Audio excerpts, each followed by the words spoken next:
Bon, alors, la dernière fois, c'était les deux principes qu'on a développés, c'est-à-dire la conservation de la masse et la mécanique de Newton. La démarche pour ces principes sera encore la même pour les deux suivants, à savoir qu'on pose le principe de manière arbitraire comme un axiome sur un domaine matériel. On en déduira, comme d'habitude, les équations locales. Et ensuite, éventuellement, bon, en complément, on peut l'écrire sur un domaine géométrique. Mais bon, de toute façon, c'est quand même les équations locales qui vont nous servir, hein, parce qu'on veut que le principe soit respecté, pas seulement globalement, mais en tout point du milieu continu, du domaine qu'on étudie.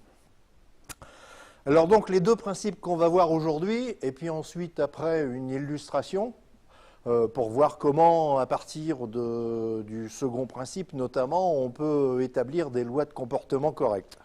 Donc dans cette illustration, on va un peu à la fin réinventer la poudre, c'est-à-dire reconstruire les fluides newtoniens. C'est juste pour montrer que les fluides newtoniens, on ne peut pas faire plus simple. C'est vraiment le modèle le plus élémentaire. Alors donc les deux principes qu'on va voir aujourd'hui, c'est la thermodynamique. Donc, premier principe, second principe. Ce n'est pas souvent enseigné dans les cours de mécanique des milieux continus. Le premier principe, souvent, eh bien, dans les cours élémentaires, on ignore les effets thermiques, et on a tort, parce que, en fait, dans les problèmes industriels, c'est pratiquement impossible de dire que les objets que l'on calcule ne sont pas soumis à des flux de chaleur ou des températures, etc. Et le second principe est encore moins enseigné dans les cours de mécanique des milieux continus parce que, en fait, ce second principe guide la fabrication des lois de comportement pour qu'elles soient thermodynamiquement admissibles, c'est-à-dire non absurdes. Hein. Et donc, ce principe, il n'est utile que pour les gens qui veulent fabriquer des nouveaux modèles de comportement. Et donc c'est utile pour les gens donc, à un niveau recherche, puisqu'il est quand même nécessaire de construire des modèles de comportement qui respectent le second principe, c'est-à-dire qu'on ne puisse pas faire un mouvement perpétuel avec, par exemple, ou des choses comme ça. Hein. Bon, alors commençons par le premier principe de la thermodynamique. Alors la thermodynamique, c'est un mot qui fait toujours peur, parce qu'il est clair que les enseignements de thermodynamique, qui sont généralement séparés de la mécanique des milieux continus, sont faits par des thermodynamiciens dont la culture en mécanique est souvent médiocre, et ce qui fait qu'ils oublient plein de choses que je soulignerai au passage.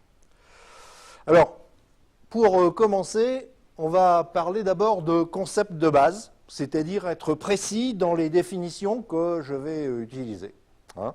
En thermodynamique, on parle d'abord de variables d'état. Alors, qu'est-ce que c'est que des variables d'état? Eh bien, avant de parler de variables d'état, il faudrait d'abord définir ce que c'est qu'un système. En thermodynamique, quand vous lirez les livres, vous verrez que le système dont on parle n'est pas toujours très très bien défini. Or, c'est essentiel parce que dans l'expression des principes, vous allez voir que, comme en mécanique, on parle de l'extérieur et de l'intérieur. Hein, et donc, il est important de savoir qu'est-ce qui vient de l'extérieur et qu'est-ce qui est intérieur. Hein. Donc ça, c'est le premier point. Alors, la thermodynamique, donc un système thermodynamique, c'est pour nous un domaine matériel ou bien un domaine géométrique. Donc les thermodynamiciens, pour un domaine matériel, ils appellent ça un système fermé, c'est-à-dire un système où il n'y a pas de matière qui traverse la frontière. Donc c'est la même chose que le domaine matériel que j'ai défini, c'est-à-dire que dans votre système, vous avez toujours la même matière. Elle peut se transformer, etc., mais toujours la même. Ou géométrique, alors dans ce cas-là, système ouvert, c'est-à-dire qu'il y a des flux de matière qui traversent la frontière. Hein, c'est les définitions que j'ai données au début du cours sur les équations générales. Donc il faut d'abord définir ce système hein, d'une manière stricte, savoir ce qui est dedans, ce qui est à dehors, et sa frontière, qui est normalement une surface fermée. Hein. Modélisé par un milieu continu, éventuellement par morceaux. Donc vous voyez que la modélisation que je propose, enfin la définition du système que je propose est très générale. Vous pouvez prendre une machine thermique complète, hein. Il y a des morceaux solides, il y a des morceaux fluides, hein. Et donc tout ça est séparé par des surfaces de séparation qui sont de volume nul. D'accord? Donc en fait c'est un milieu continu qu'on peut dire presque partout, hein, au sens du presque partout mathématique, c'est-à-dire que les endroits où ça n'est pas continu sont de volume nul. D'accord? Bon, alors donc vous voyez que cette définition-là est très très générale, hein. Ça, il peut y avoir donc tout ce que vous avez l'habitude de voir en thermodynamique, des pistons, des cylindres, des gaz, des ressorts, tout ce que vous voulez, hein. Voilà. Donc, mais ce qui est important, c'est de savoir qu'est-ce qui est dans le système et qu'est-ce qui ne l'est pas, quel est le système qu'on étudie. Parce que quand vous voyez un piston, bon, je reparle toujours comme les exemples qu'on voit en thermo, hein, un piston, un cylindre et un gaz, est-ce que c'est seulement le gaz? Ou bien est-ce que c'est le gaz et son cylindre et son piston? Ou plus encore, si la machine est plus compliquée. Vous voyez? Ça, c'est important. Bon. Alors, les variables d'état, j'y viens. C'est une liste de champs matériels. Alors là, je me distingue de la plupart des cours de thermodynamique, parce que quand on parle d'un système, on parle en général de variables d'état qui ne sont pas des champs, parce qu'on les suppose uniformes dans certaines zones. Vous voyez, on vous parle souvent d'un système à la température T. Ça n'a aucun sens. Aucun système n'est à une température uniforme, hein. Pareil pour les contraintes, les déformations, etc. Donc, moi, c'est des champs matériels, hein, qui sont objectifs. Vous en verrez la nécessité. Donc là, revoyez la définition de l'objectivité, c'est-à-dire on regarde comment se comporte la variable lorsque l'on change d'observateur, hein. Donc il y en a qui sont objectives, il y en a qui ne le sont pas. Nécessaire et suffisant pour définir l'état actuel du système. Hein. Je dis nécessaire et suffisant, et c'est important parce que la notion de variable d'état est floue dans les bouquins de thermodynamique. Si je reprends l'exemple de la thermodynamique des gaz, qui est grosso modo la seule traitée dans les bouquins de thermodynamique, hein, eh bien on vous dit souvent que les variables d'état d'un gaz sont la pression, la température et la masse volumique ou le volume massique, enfin c'est l'inverse, hein. Eh bien non, c'est pas possible, il y en a une de trop. Vous voyez? Parce que pour un gaz parfait, lorsque vous fixez la température et, mettons, le volume massique, eh bien la pression est déterminée. Parce que vous savez que la loi des gaz parfaits, la loi de Mariotte, etc., donc ils ne sont pas indépendants, donc ils ne sont pas nécessaires et suffisants. Et tout ce flou dans la définition des variables d'état rend la lecture des bouquins de thermodynamique complexe, voire incompréhensible, parce qu'on change tout le temps de variables d'état. Et donc, quelquefois, vous faites des diagrammes dits de Clapeyron. Alors là, c'est PV. Hein. Ou bien on vous fait des diagrammes HS, enthalpie, entropie. Mais tout ça, c'est toujours des diagrammes qui disent exactement la même chose.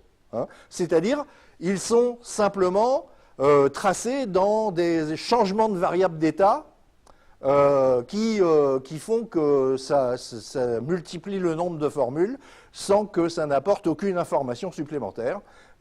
C'est tout. Hein, ça change énormément de formules. Donc moi, je ne vais jamais faire ça. Hein. C'est-à-dire que les variables d'état, vous allez voir au début, je ne les définis pas tout de suite, ça dépend des modèles que je traite, je ne vais pas faire des gaz parfaits. Hein. Mais je n'en changerai jamais. D'accord ? C'est-à-dire qu'on choisit, et la première étape en fait de modélisation d'un système thermodynamique, c'est de choisir la liste des variables d'état qui déterminent complètement l'état du système. Vous voyez ? Bien, alors donc on en verra des exemples. Pour l'instant, je reste général. Hein. Donc c'est une liste de champs matériels objectifs, nécessaires et suffisants. Hein, ça, le nécessaire et suffisant, c'est indispensable, c'est-à-dire qu'il ne peut pas y avoir de relation entre les variables d'état qui soient imposées par la physique ou quelque chose comme ça. Et donc, on dit souvent que ces variables d'état sont indépendantes. Hein. Donc, indépendantes, ça veut dire la chose suivante très exactement. On peut donner à chacune des variables d'état, donc à chacun des champs, une valeur arbitraire indépendamment des autres. Ça va définir un état. D'accord? Voilà. Alors, vous vous donnez un champ de température pour un gaz parfait, par exemple. Vous vous donnez un champ de masse volumique, par exemple. Hein, et voilà, l'état est complètement déterminé. En plus, dans les bouquins de thermo, on vous dit ça doit être en équilibre. On ne va pas parler d'équilibre. Il est hors de question que tous ces champs soient uniformes. Hein, et donc, et d'ailleurs, si vous lisez les bouquins de thermodynamique, vous verrez que la notion d'équilibre glisse, c'est-à-dire qu'elle n'a jamais le même sens. Des fois, c'est pour un observateur donné, on dit que les vitesses sont nulles. Des fois, on dit que c'est les champs qui sont uniformes. Des fois, on dit que c'est leur variation dans le temps qui est nulle. Tout ça, c'est complètement différent. Vous voyez ? L'uniformité, la dérivée par rapport au temps, ou les vitesses ou les accélérations, etc. Donc, en fait, vous allez voir que je ne parlerai jamais d'équilibre. Hein. Donc, s'il faut, je dirais thermodynamique et non pas thermostatique, comme on traite pratiquement dans tous les bouquins de thermo. Hein. Bien. Donc, la première étape de la modélisation d'un système, eh bien, c'est le choix de ces variables d'état. Alors, vous allez voir que ce choix, il est forcément suggéré par quelques expériences. Est-ce que l'état est déterminé lorsque j'ai donné un certain nombre de valeurs, ou bien est-ce qu'il n'est pas déterminé, ou bien est-ce que j'ai encore des libertés? On en verra des exemples. Hein. Voilà. Surtout en élasticité. Hein, parce que, bon, en mécanique des fluides, le choix des variables d'état il est assez limité. Hein, mais disons, en mécanique des solides, les variables d'état, il peut y en avoir beaucoup. Hein, et tensorielles en plus. Bon. Alors, quelques exemples. Pour un fluide simple, on prend généralement T0, deux variables d'état. Hein, et ça va suffire, vous allez voir, avec ces deux variables d'état, je vais construire les fluides newtoniens tout à fait à la fin. Hein. Voilà, donc la température, je rappelle les notations, et la masse volumique. Alors, dans tous les exemples que je vais donner, il y a forcément la température. Ça sera précisé par le second principe, c'est-à-dire qu'il y a une des variables d'état obligatoires pour distinguer l'état d'un système, c'est les champs de température. Ça, c'est obligé. Hein. Voilà. Pour un solide déformable isotrope, il y aura la température et un tenseur de déformation. Un tenseur de déformation, qu'est-ce que c'est? Rappelez-vous la cinématique. Hein. C'est un tenseur qui traduit les variations de distance de l'état actuel comparé à un état de référence T0. D'accord? Bon, alors donc c'est plus précis qu'un fluide, puisque en fait, on regarde les variations de distance, donc ça veut dire que ça peut se déformer dans un sens, dans l'autre, etc. Alors que dans un fluide, eh bien, on n'a pas de forme de référence qu'on pourrait choisir pour dire je veux parler de la déformation d'un fluide. C'est possible que vous choisissiez pour un fluide une configuration de référence, c'est tout à fait possible, mais ça n'a aucun intérêt, elle n'a aucun intérêt physique particulier. Tandis que pour les solides, il y a une forme propre, contrairement aux liquides.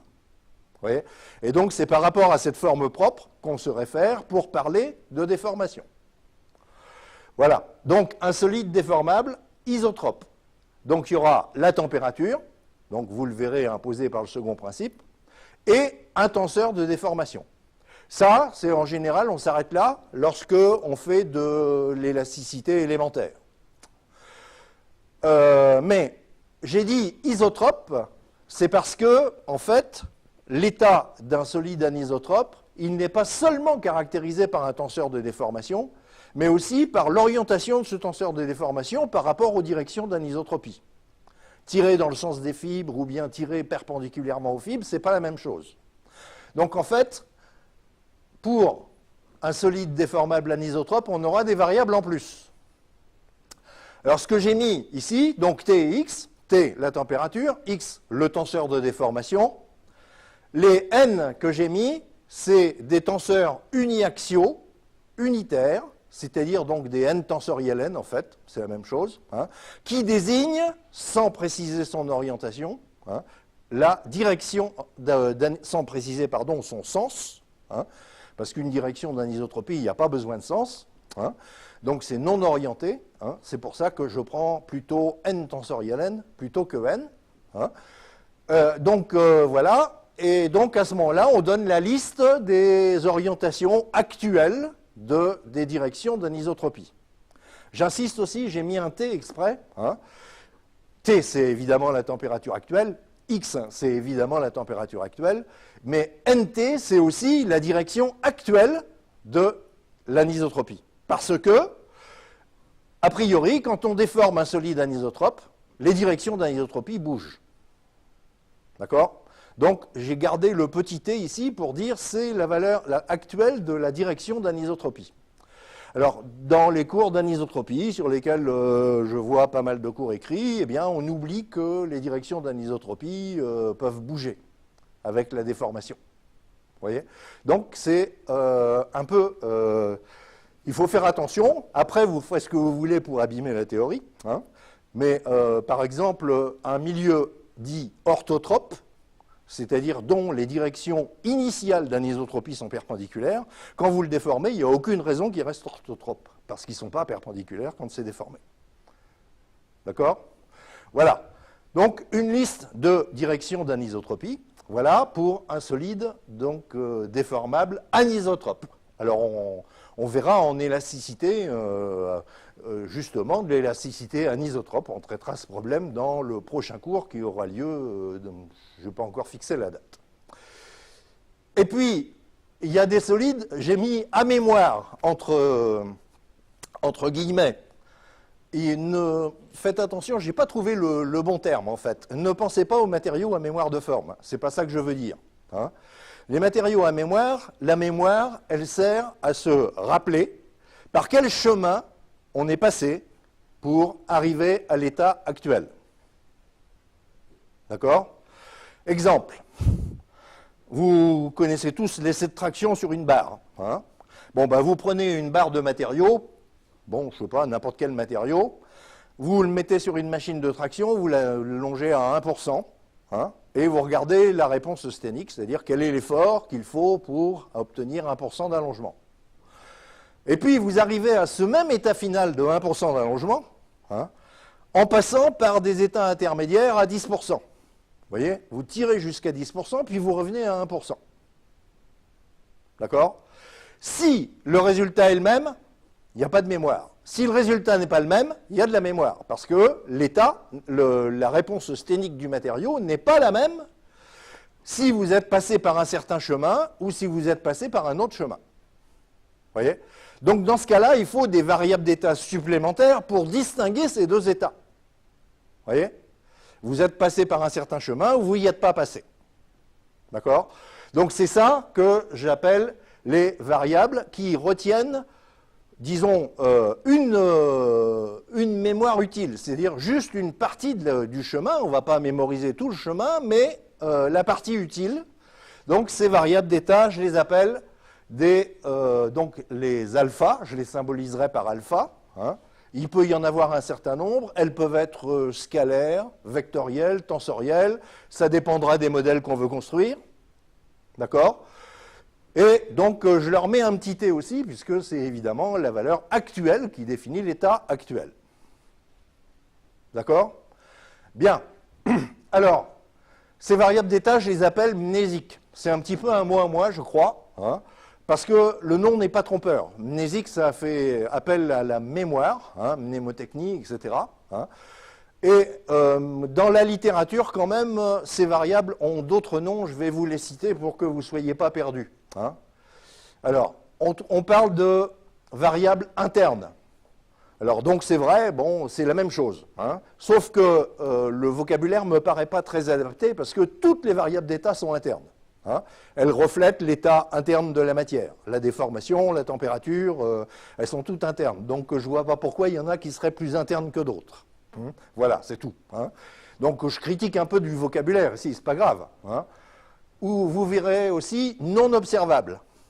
Ça ne me paraît pas très justifié non plus, puisque en fait c'est précisément des expériences, celles que je viens de vous raconter, en tirant un plus, qui permettent donc d'observer qu'il manque des variables d'état. Voilà. Alors, des fois c'est marqué variable cachée. Vous trouverez ça aussi dans la littérature. Hein. et des fois non mesurables. Alors non mesurable, c'est pas vrai non plus, puisque précisément, si vous faites une expérience pour la mettre en évidence, vous pouvez mesurer des choses. Hein. Par exemple, la réponse sténique à 1% n'est pas la même dans les deux chemins.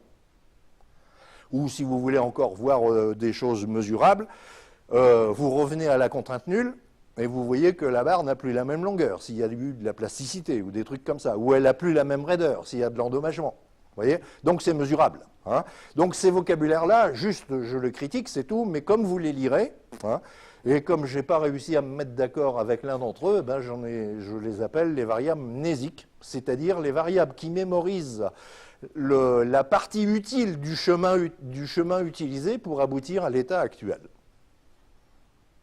D'accord? Voilà. Bon, donc les variables d'état, c'est réglé.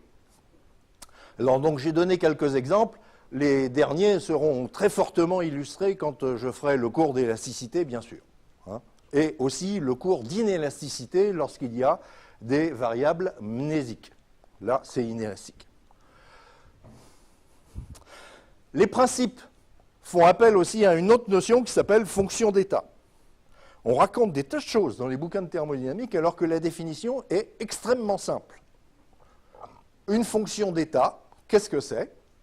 C'est un champ matériel, dont les fonctions d'état, je les appellerai qui prime pour l'instant, hein, et qui est déterminé par les seules variables d'état. Donc quand vous avez un état qui est défini, vous pouvez calculer la fonction d'état. Voilà, fonction d'état. C'est ça que ça veut dire. Hein, et seulement de l'état, pas d'autre chose. D'accord? Alors on précisera ça tout à l'heure. Donc, c'est une fonction qui est déterminée par des variables d'état indépendantes, puisque par définition, les variables d'état sont indépendantes. Hein. Donc, ça va nous simplifier la vie, ça, d'avoir des fonctions dont les variables ne sont pas liées. Hein. Sinon, ça complique les choses, et dans les bouquins de thermo, on les rend compliquées comme ça. Donc, en fait, l'expression d'une fonction d'état, n'importe laquelle, on en précisera la signification physique après, hein, mais toute fonction d'état, en une particule et à un instant donné, eh bien, c'est une fonction que j'appelle f qui prime des variables d'état. C'est tout. D'accord? Voilà. Donc, on peut en fabriquer des tonnes. C'est-à-dire que si vous prenez une fonction d'état, qui prime, par exemple, et puis que vous lui ajoutez des fonctions ou des variables d'état, ou vous les multipliez par des variables d'état, ou etc., eh bien, vous allez obtenir une fonction d'état, forcément. D'accord? Donc, en fait, vous allez voir, il y a une quantité de fonctions d'état qui sont des groupements de termes qui peuvent apparaître intéressants dans des transformations particulières pour les gaz en évolution isotherme ou des machins comme ça. Donc vous entendrez parler d'enthalpie, enthalpie libre, énergie libre, il y en a une de Gibbs, une de Helmholtz, etc. Hein. Donc en fait, toutes ces fonctions d'état sont fabriquées à partir de fonctions d'état et de variables d'état. D'accord? Alors donc on peut en définir plein. Bon, en réalité, on n'en utilisera qu'une seule en mécanique des milieux continus parce qu'elle simplifie, elle contracte un petit peu les formules. C'est l'énergie libre de Helmholtz. Je la définirai plus tard. Mais parce que ce groupement de termes, là, E-TS, il apparaît souvent dans les formules et c'est commode de le remplacer par un seul signe, c'est tout. Hein. Il n'y a pas plus de... Et on pourrait lui donner une interprétation physique dans la mesure où on ne regarderait que des évolutions isothermes. Mais on ne va pas regarder ça. Hein. Voilà, bon. Donc, fonction d'état, la définition est extrêmement simple. Hein. C'est une fonction des variables d'état. Donc, en chaque particule, vous avez l'expression qui vous permet de calculer la valeur de la fonction d'état. Et les deux principes qu'on va mettre en évidence vont postuler l'existence de deux fonctions d'état, l'énergie interne et l'entropie. Hein. Et c'est tout, il n'y a pas besoin d'autre. D'accord? Bon. Alors, puisque c'est une fonction des variables d'état, eh bien, on peut calculer la dérivée particulière, la forme générale de la dérivée particulière d'une fonction d'état. Alors, donc, pour l'instant, je reste très général. Qui prime, c'est a priori une fonction d'état tensorielle. Hein, c'est un tenseur d'ordre P, hein, comme vous voulez. Les variables d'état sont des variables tensorielles aussi, hein, éventuellement d'ordre 0, comme la température, c'est un scalaire. hein, mais ça peut être autre chose. Donc en fait, la formule générale pour écrire la dérivée particulière d'une fonction d'état, pourquoi on parle de la dérivée particulière des fonctions d'état? C'est parce qu'on va étudier des évolutions. Et qu'est-ce que c'est qu'une évolution, sinon un changement des états en fonction du temps? Donc des variables d'état en fonction du temps. Donc on va calculer la dérivée particulière en suivant la particule dans son mouvement, dérivée par rapport au temps. Donc d'une manière générale, ça s'écrit comme ça. Si vous avez des problèmes de compréhension du déronde en gras, hein, c'est un tenseur, hein, déron I de f qui prime, c'est un tenseur. Revoyez le cours sur l'analyse tensorielle, hein, pour comprendre ce que ça veut dire. Le produit tensoriel contracté PI fois, hein, et multiplié par la dérivée particulière de la variable qui I, vous faites la somme de tout ça. Hein, c'est une généralisation d'une fonction à plusieurs variables, mais ici, les arguments sont tensoriels, ils ne sont pas réels. D'accord? Voilà. Bon, alors donc, c'est pas grave, en fait.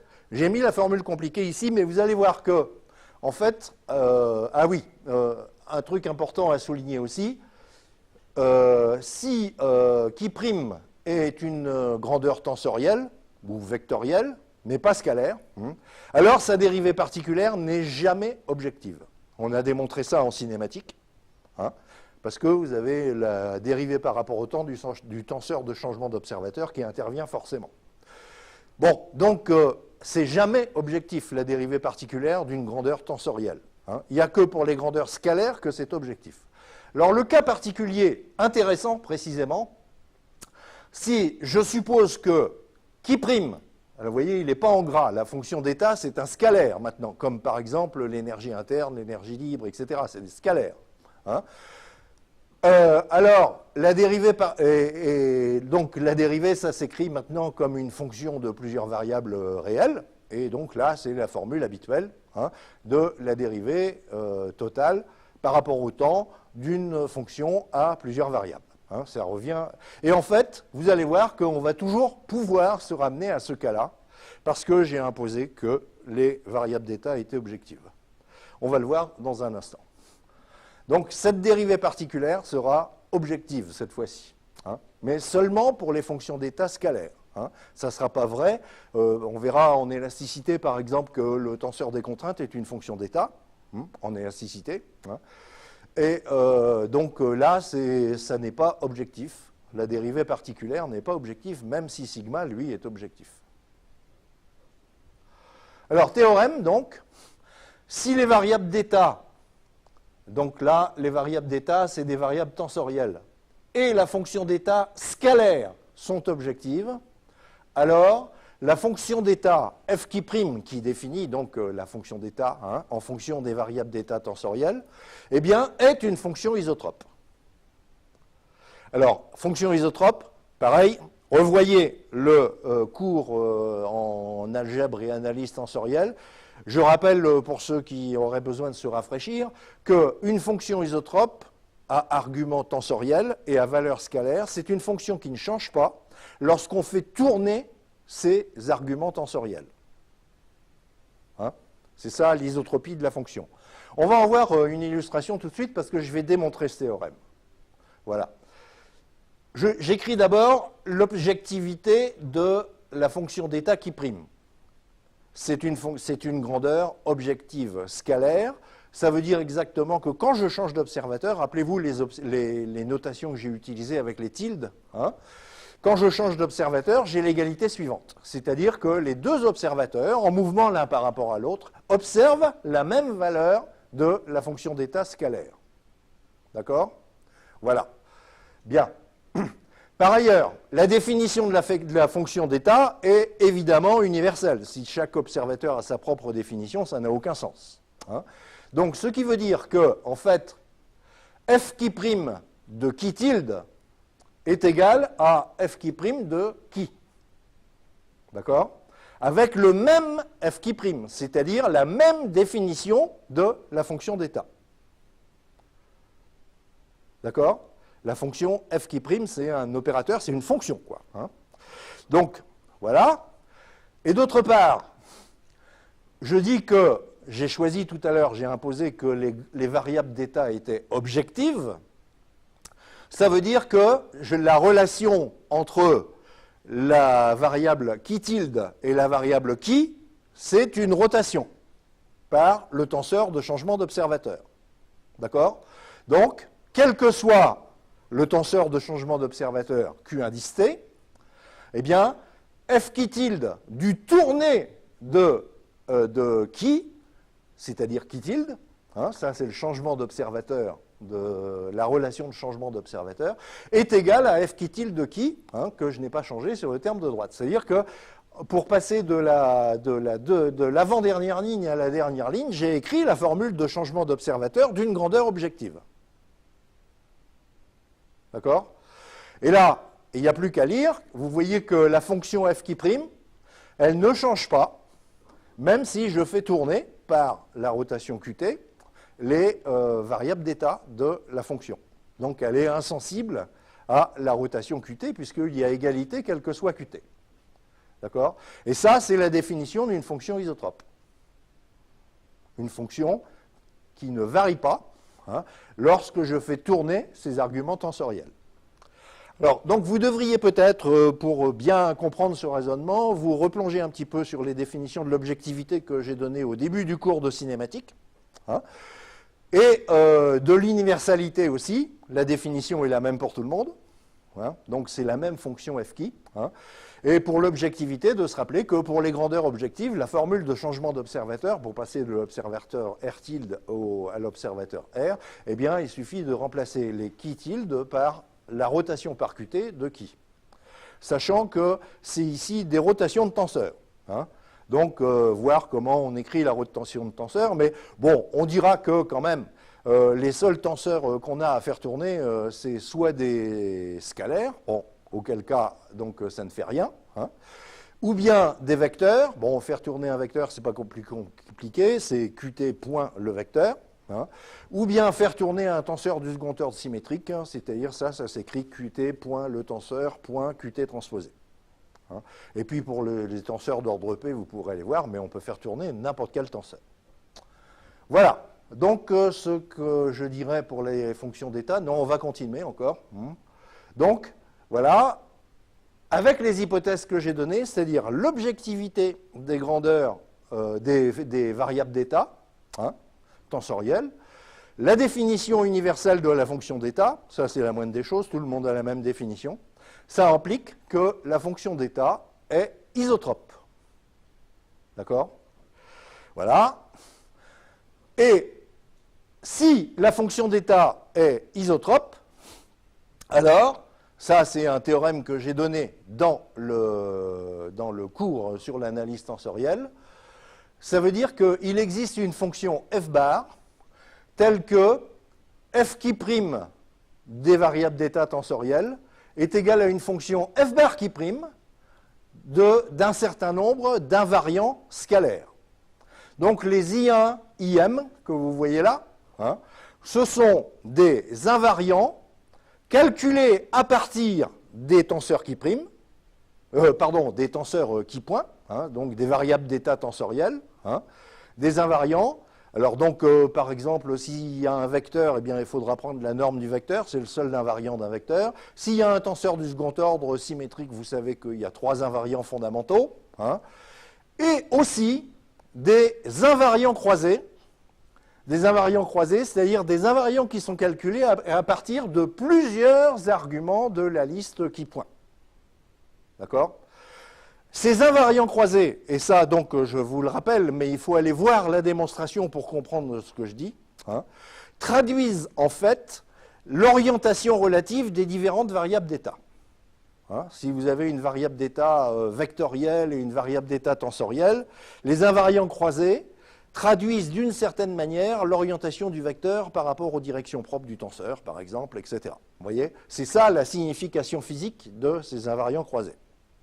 Donc, revoyez éventuellement la démonstration du théorème des fonctions isotropes, donc celui que j'énonce ici, pour bien comprendre la signification physique des différents invariants qu'il y a là. Il y a les invariants propres de chaque argument de la fonction d'état, et les invariants croisés qui traduisent en fait l'orientation relative de chacune des variables d'état actuelles. Vous voyez? Voilà.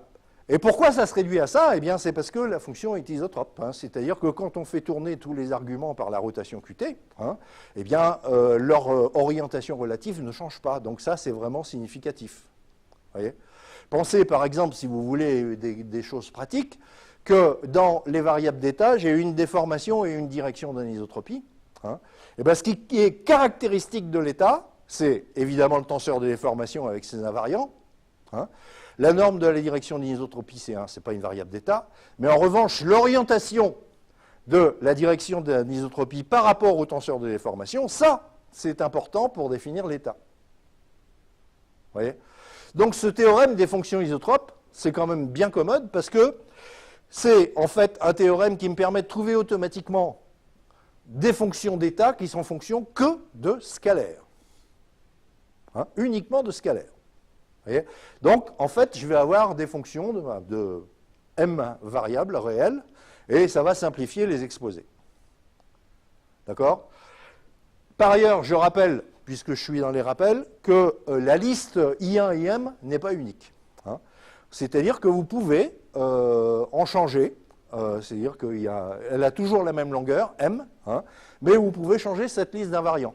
Par exemple, pour un tenseur de déformation, vous pouvez prendre les 3 invariants fondamentaux, hein, mais si vous allez voir dans les tenseurs, on peut prendre aussi la trace du tenseur au carré, la trace du tenseur au cube. C'est 3 invariants aussi, ça, et ils sont équivalents, c'est-à-dire qu'on sait passer de l'un à l'autre, bon, etc.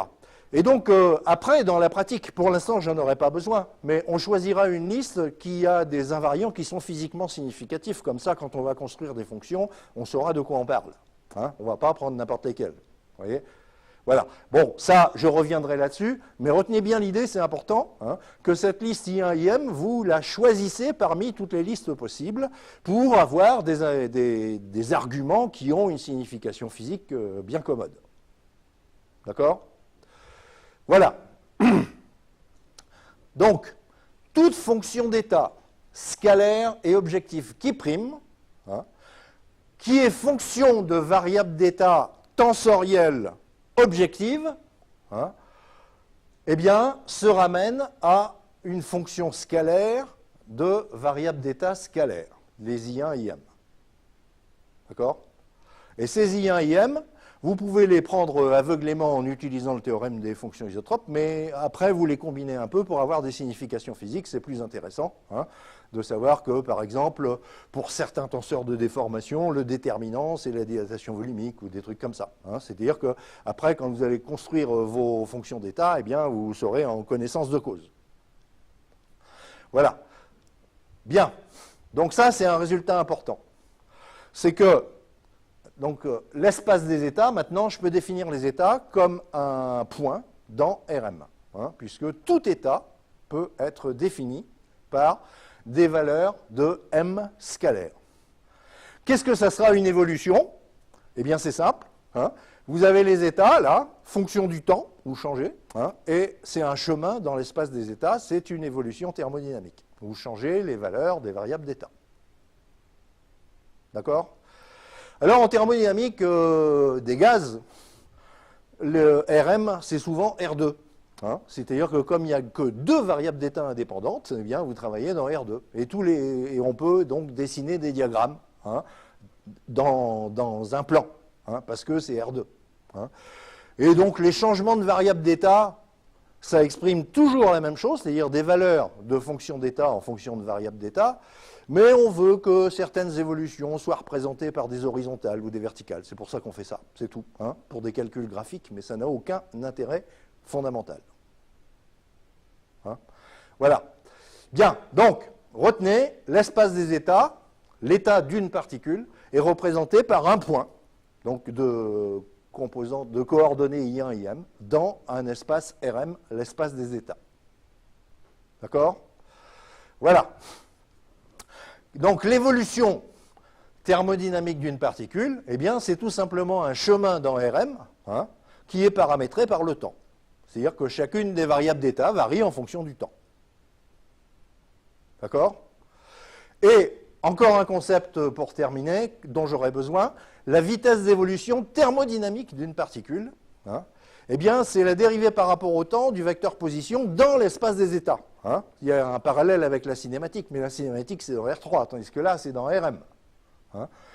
Et je regarde la vitesse d'évolution. Hein. C'est le vecteur dont les composantes sont les dérivées particulières I.1, I.2, I.m.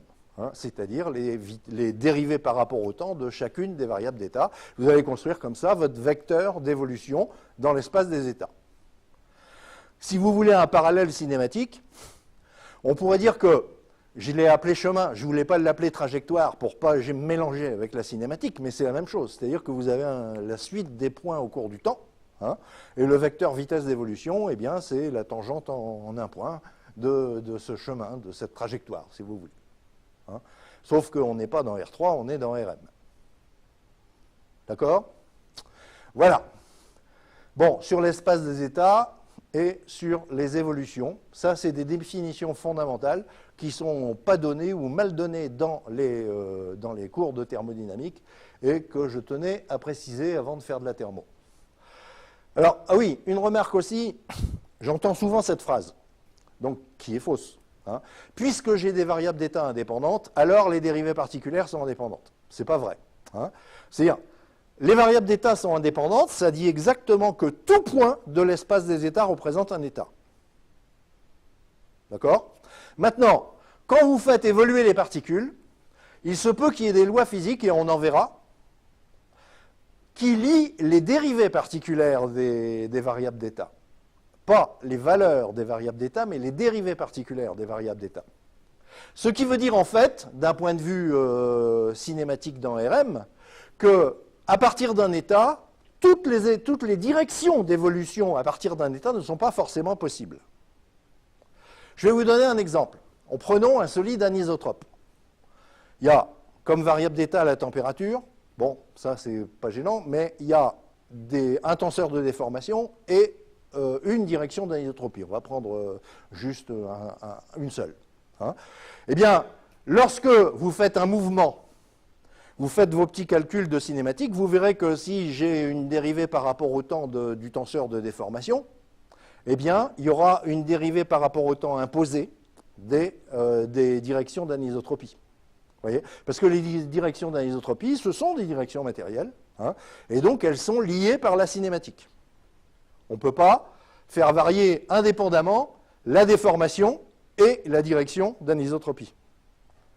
Vous voyez? Donc, faites attention à ça. J'entends souvent cette phrase, puisque les variables d'état sont indépendantes, les dérivées sont indépendantes. Non, ce n'est pas vrai, hein, pas forcément vrai. D'un point de vue pratique, ça veut dire que à partir d'un état quelconque dans RM, il est possible, pour certains milieux continus, pour certaines variables d'état, ça dépend, que toutes les directions à partir de ce point ne soient pas possibles. D'accord? Voilà. Donc, ici. Donc, je résume les concepts de base, hein, parce que c'est très important, parce que je vais les utiliser avec ces strictes définitions. Variable d'état, donc, c'est une liste de champs matériels tensoriels. Objectif. Choisi. Donc ça, c'est votre modèle, c'est la première étape de la construction de votre modèle, c'est un choix, hein, pour définir l'état du modèle. D'accord? Voilà de l'état actuel. Fonction d'état, sa valeur est déterminée par les seules variables d'état.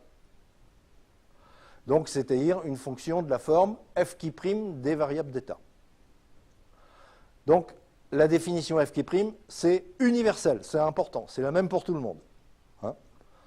Le cas utile, c'est le cas d'une variable d'état scalaire objective, et donc les variables d'état seront a priori tensorielles, étant objectives aussi, alors la fonction f' est isotrope, je vous l'ai démontré tout à l'heure. Hein, si on fait ces hypothèses, hein, la fonction d'état scalaire objective et les variables d'état tensorielles objectives, hein, alors la fonction d'état est isotrope, et on va pouvoir se ramener à un ensemble de variables d'état scalaires.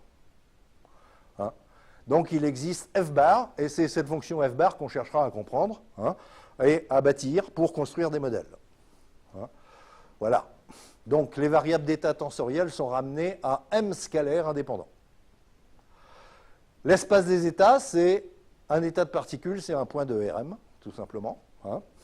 L'évolution thermodynamique d'une particule, c'est une sorte de vecteur vitesse dans cet espace Rm. Hein.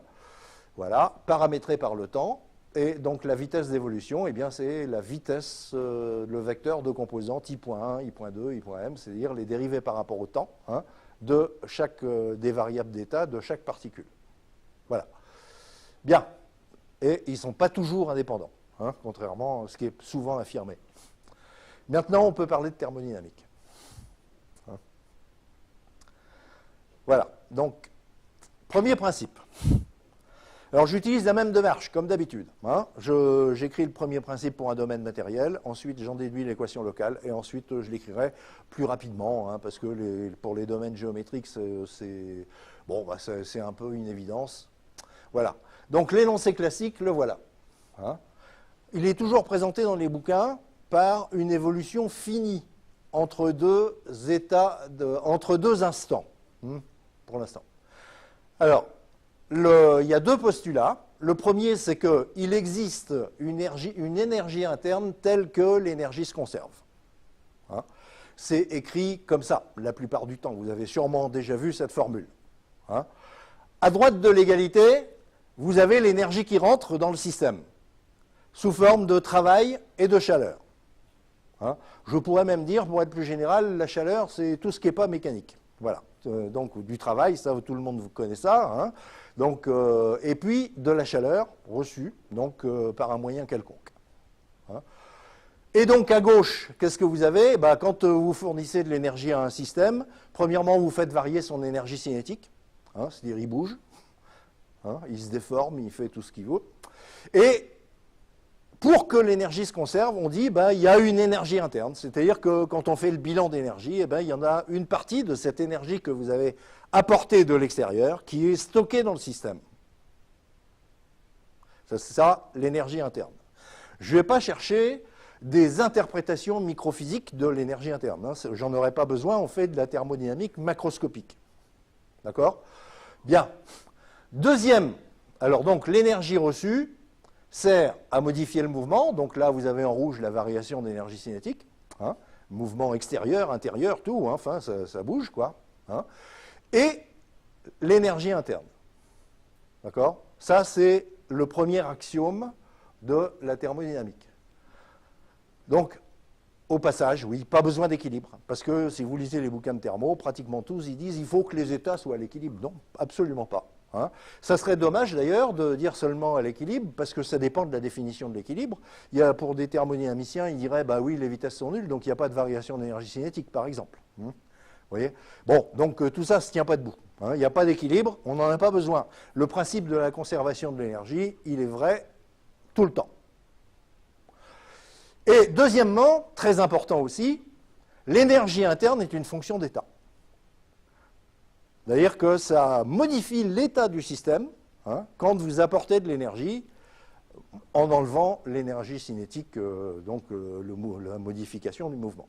Voilà. C'est une fonction d'état. Voilà. Objective, donc ça fait partie du principe, et extensive. Ce n'est pas toujours exprimé aussi précisément parce que les gens ne veulent pas définir l'objectivité ni l'extensivité. Hein. L'extensivité, je l'ai définie la dernière fois. Hein. Donc, ça veut dire que l'énergie interne peut s'écrire sous la forme d'une intégrale de masse, ici. Hein. Donc, somme de EM, densité massique d'énergie interne, dm, ou sous forme d'intégrale de volume. Alors, dans les bouquins de mécanique des solides, vous le trouverez aussi avec le changement de variable qui ramène l'intégrale sur dt à une intégrale sur d0, avec les descriptions de Lagrange. Bon, oubliez ça pour l'instant, on n'en a pas besoin tout de suite, ça sera utile que quand on fera du calcul numérique. Hein, voilà, donc je l'efface. Alors, cet énoncé classique, il m'embête parce que, en fait, c'est vrai quel que soit T1 et quel que soit T2. Hein, et donc, en réalité, ce qu'il faut exprimer, ce n'est pas des variations finies, mais des dérivées par rapport au temps. Hein. Donc, en fait, je vais le réécrire comme ça. La dérivée par rapport au temps de l'énergie cinétique, hein, plus la dérivée par rapport au temps de l'énergie interne, tout ça pour mon système global, hein, pour l'instant, c'est pour mon domaine matériel, hein, est égal la puissance mécanique extérieure, ça c'est la puissance mécanique, hein, c'est la dérivée par rapport au temps du travail apporté, hein, plus la puissance calorifique. Voilà. Les thermodynamiciens vous diront, bah oui, on fait un petit bilan entre T plus dt. Enfin bon, moi je n'utilise jamais de différentiel à la thermodynamique. Hein. Donc voilà, c'est quelque chose de simple, concret, et voilà. Donc c'est cet énoncé-là que j'utiliserai. Hein. Donc faire un modèle de milieu continu, c'est, premièrement, faire un choix des variables d'état, de I1 à IM. Hein. Donc physiquement significative, bien sûr, c'est dans le I1 IM, je vous ai dit, vous avez des choix, donc autant choisir une liste dont les termes ont du sens, hein, et donner l'expression de la fonction d'état FE. C'est tout. Hein. Une fois que vous avez donné ça, votre modèle est déterminé. La fonction d'état, énergie interne. Hein. Donc, donner cette fonction f bar E, hein, qui est l'expression de la fonction d'état énergie interne en fonction des variables d'état. Voilà. Alors bon, il y a une petite contrainte, on ne peut pas prendre n'importe quelle fonction d'état. Hein. Précisément, c'est le choix de la fonction d'état qui va déterminer votre modèle. Hein. Donc, elle doit refléter des expériences, ça c'est clair. Hein. Et deuxièmement, respecter le second principe, dans toute évolution, on en verra les conséquences tout à l'heure. C'est-à-dire qu'on ne peut pas écrire n'importe quoi quand même. Hein. Mais on a une grande liberté. Voilà. Maintenant, on va parler de la forme locale. Bon, alors, comme j'ai déjà fait les deux principes avec les mêmes raisonnements, hein, on utilise le théorème, le lemme fondamental, etc. Hein. Premièrement, on doit démontrer qu'il existe un vecteur courant de chaleur. Cette démonstration, elle est dans le PDF, mais c'est exactement la même que la démonstration d'existence du tenseur des contraintes. Hein. C'est-à-dire qu'on montre que la chaleur qui traverse une facette, QS, eh bien, c'est forcément une fonction linéaire de n. Hein. Donc, ça s'écrit Q, vecteur, scalaire n. D'accord? Bon, c'est vraiment la même démonstration, sauf que dans la démonstration d'existence, et puis l'hypothèse de Cauchy, pareil, hein, là je l'ai démontré pareil aussi, il existe Q, hein, et deuxièmement, QS est une fonction linéaire de n. Voilà. Il y a les deux parties de la démonstration pour le tenseur des contraintes, c'est exactement la même mise en place, on utilise le même tétraèdre, sauf que pour le tétraèdre, on n'écrit pas les équations de la mécanique, on écrit la conservation de l'énergie, tout simplement. Hein, voilà. Donc vous verrez ça dans le détail. Hein. Donc, c'est des watts par mètre cube. Et donc, puisque le courant de chaleur, là, c'est vrai pour n'importe quelle facette de normale petit nt, hein, eh bien, lorsque on est sur la frontière, la chaleur qui rentre dans le domaine à travers la frontière, donc par conduction, hein, eh bien, ça sera ce que j'ai appelé le QS ext, c'est la chaleur qui rentre à l'extérieur, hein, et donc qui est égal au vecteur courant de chaleur sur la frontière, scalaire n, n étant la normale extérieure au domaine. C'est exactement le même type de conditions limites que vous aviez pour les contraintes aussi. D'accord? Alors, il y a un signe moins qui change ici, parce qu'en thermodynamique, la convention, c'est de dire que les chaleurs dont on parle, c'est la chaleur reçue. Et la convention en mécanique, c'est de dire que les normales, c'est normales extérieures. Hein. Donc, il faut mettre un signe moins, hein, parce que Q scalaire n, ce serait, dans l'autre sens, ça serait une chaleur sortante. Hein. Bon, alors donc, on met le signe moins, voilà. Donc, la conservation de l'énergie, donc, je rappelle sa forme globale, hein, ça c'est vrai pour un domaine matériel. On va écrire chacun des termes. Alors, le premier terme, la dérivée de l'énergie cinétique, ça, c'est un théorème de mécanique. Hein, on l'a vu, la dérivée de l'énergie cinétique, c'est la puissance des efforts extérieurs plus la puissance des efforts intérieurs. Très bien. La dérivée par rapport au temps de l'énergie interne, eh bien, c'est la dérivée de l'intégrale de M. Et puis, comme j'ai écrit des intégrales de masse, ici, c'est facile à dériver. Vous allez chercher le théorème de dérivation des intégrales pour les intégrales de masse. Hein. La puissance mécanique des efforts extérieurs, je la laisse tranquille. Et puis la puissance calorifique, c'est comme pour les contraintes, en fait. Vous avez de la chaleur apportée par contact à la frontière. Donc c'est ce que j'ai écrit, la condition aux limites au-dessus, Q scalaire n. D'accord? Et un terme qui peut venir d'un rayonnement. Hein. Alors, celui-là, il est souvent nul dans les applications pratiques. Pourquoi il est souvent nul? Bon, d'abord, qu'est-ce que ça peut être? Bah, pensez par exemple à un micro-ondes, hein, c'est-à-dire donc que vous avez une antenne extérieure à votre système qui envoie des micro-ondes sur votre système, et ça, le rayonnement en traversant la matière perd une partie de son énergie en la transformant en chaleur. Vous voyez? C'est comme ça. Hein. Alors pourquoi c'est souvent nul? Bah parce que ça dépend du rayonnement que vous considérez. Pour les micro-ondes, c'est pas nul en général, mais pour la plupart des rayonnements, le système est opaque au rayonnement, c'est-à-dire le rayonnement ne pénètre pas, donc il n'y a rien. Hein. Ou bien au contraire, il est complètement transparent. Hein. C'est-à-dire, c'est pareil, s'il est complètement transparent, il n'interfère pas avec la lumière, il ressort autant avec la même énergie qu'en ayant entré. Hein. Il n'y a que pour les milieux semi-transparents et pour certains rayonnements que ça peut être important. Alors je le garde. Hein. Maintenant, dans les applications, on pourrait mettre pratiquement souvent R égale 0. D'accord? Voilà. Bien. Alors vous constatez que dans cette équation, ben, j'élimine la puissance mécanique des efforts extérieurs, donc je l'enlève. Et donc il va me rester ceci. La puissance mécanique des efforts intérieurs, ça on l'a déterminé en mécanique. Hein, c'est moins sigma d plus éventuellement la puissance des efforts intérieurs à distance. Hein, l'autogravitation. Là, ben là, je l'écris en termes d'intégrale de volume. C'est juste pour pouvoir utiliser mon lemme fondamental. Hein. Là, je l'écris en intégrale de volume aussi. C'est le théorème de la divergence hein, qui me permet d'écrire ça. Et le R, ben, il est déjà en intégrale de volume. Et donc, en utilisant le lemme fondamental, eh bien, voilà l'équation de la chaleur. Hein, c'est-à-dire que vous avez que ρ E point plus la puissance mécanique des efforts intérieurs est égale à moins div de Q plus R. Voilà. Donc ça, c'est standard maintenant. Hein, vous avez l'habitude d'utiliser le lemme fondamental pour trouver les équations locales. Hein. Où E point M n'est pas complètement écrit ici, c'est-à-dire que quand j'aurai déterminé le modèle sur lequel je travaille, je connaîtrai l'expression de l'énergie interne par unité de masse. Hein, en fonction des variables d'état, et donc je pourrais détailler, lorsque j'aurai choisi de faire un modèle, je pourrais détailler l'expression de la dérivée particulière E.M. D'accord? Voilà.